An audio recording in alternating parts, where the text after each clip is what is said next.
네, 생방송으로 보내드리고 있는 부동산 골든타임 함께 하고 계십니다. 자, 서울에 투자 계획이 있으시다면 매주 수요일 놓치면 안 되는 알짜 정보들 또 여러분께 꼭꼭 집어서 전달해 드리고 있는데요. 오늘 함께 해주실 부동산 전문가 먼저 소개해 드립니다. 드림 부동산 투자자문의 이동주 대표 함께 하셨어요. 대표님 어서 오세요. 네, 안녕하세요. 네, 오늘은 대표님과 함께 서울의 여러 가지 권역 중에 지난주에 이어서 바로 이 동부권 이야기를 좀 더 나눠볼까 합니다. 그중에 두 번째 권역이죠. 4개 구가 좀 포함되어 있어요. 노원, 도봉, 강북, 성북. 자, 이 지역이 여러 가지 호재와 함께 교통망 구축으로 좀 앞으로의 미래 가치를 높일 예정인데 이 지역 이야기 좀 자세하게 들려주실까요? 네, 그렇습니다.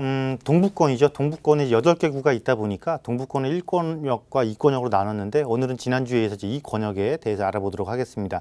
특히 동북 2권 같은 경우에는 큰 광역교통이라든가 경전철을 중심으로 또 업무타운 조성을 통한 지역 균등 발전을 한번 도모해 보겠다라는 체계적인 개발 계획을 가지고 있기 때문에 여러분들이 이 동부권에 거주를 하고 계신다거나 아니면 또 동부권 쪽에 관심을 가지고 계신 분들은 오늘 이 시간을 잘 활용하신다면 많은 도움이 되지 않을까 생각이 됩니다. 자, 지금부터 하나하나씩 살펴보도록 하겠습니다.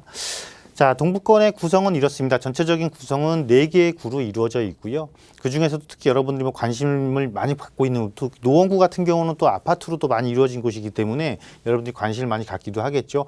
또한 상대적으로 도봉구나 강북구처럼 상대적으로 주목을 못 받았던 지역들이 어떻게 될 것인가에 대해서도 많이 궁금증을 가지고 계실 텐데 이렇게 서울시에서 발표한 생활권 계획을 보게 되면 각 해당 구마다 일정한 그 지역 거점들을 선정을 해서 또 중점적으로 개발을 시킬 예정이 있어서 오늘 이 시간에는 다 못 따라드리기 때문에 이런 부분들을 여러분들이 서울시 홈페이지를 활용을 해서 조금 더 체크를 해보신다라면은 나머지 권역에 대한 잔잔한 것들까지도 해결이 될 수 있다라고 말씀을 드리도록 하겠습니다. 자, 일단 동북 2권은 크게 이렇습니다. 크게 발전선도 축과 개발 촉진 축 그 2개의 축을 놓게 되고요. 발전선도 축에는 아무래도 창동상계, 여러분들 익히 잘 알고 계시는 창동상계가 중심이 될 수밖에 없다라고 보여집니다. 왜냐하면 창동상계 같은 경우는 업무타운 조성을 두고 있기 때문이죠. 그리고 개발 촉진 축 같은 경우에는 동부권을 지나고 있는 지하철 7호선을 중심으로 개발 촉진축을 진행을 하겠다라는 계획입니다.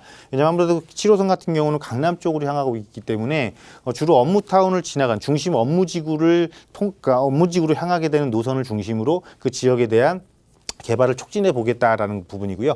또한 경전철에서 동북선에 대한 부분도 계속해서 언급이 되고 있습니다. 동북선이 신규로 실제 착공이 들어가서 개통을 하게 되면 그 지역에 생기는 신규 역세권들이 발생을 하게 되기 때문에 특히나 이 동북권 같은 경우는 대중교통 취약 지역이면서 인구 밀집도는 높은 곳에 들어서는 곳이기 때문에 해당 지역에 가져다주는 효과는 꽤 높을 것이다라고 기대되는 부분입니다. 그 외에 관광문화축이라든가 대학 연구축을 해서 전체적으로 4개의 구를 큰 2개의 축을 중심으로 발전시키겠다라는 구상을 갖고 있습니다.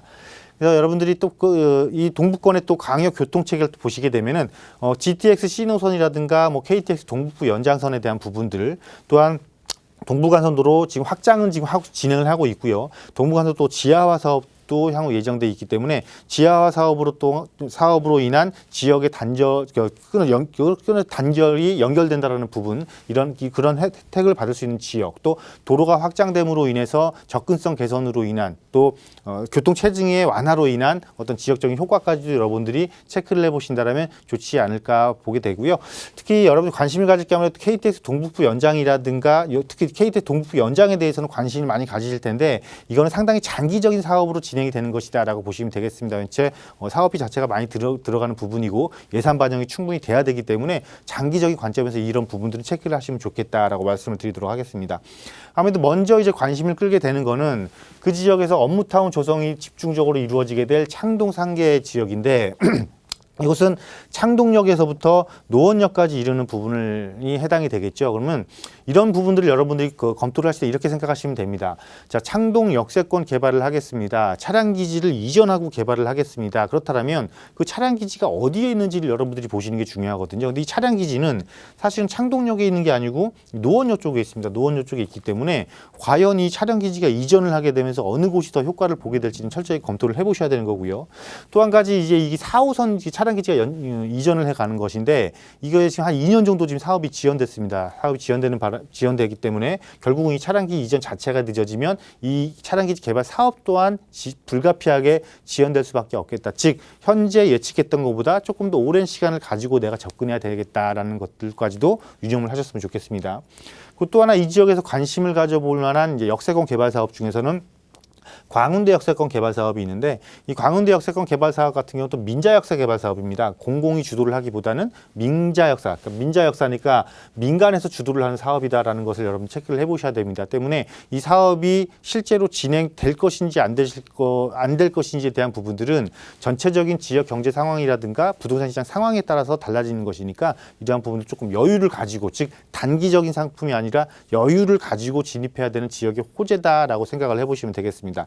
이렇게 동부권은 큰 역세권 개발 중심의 2개를 조성을 하면서 이 지역의 업무타운을 조금 조성을 하고 편익시설을 조금 더 조성을 하고 광역교통망을 갖춤으로써 중심지하의 접근성을 조금 개선시키겠다라는 전체적인 계획 자체가 장기적인 계획이니까 동북 이권을 접근하실 때는 여러분들이 조금 여유로운 마음을 가지고 중단기보다는 중장기적인 관점에서 접근을 하신다면 또 다른 새로운 투자처로서도 충분히 효과가 있는 지역이다라는 걸로 정리해 드리도록 하겠습니다.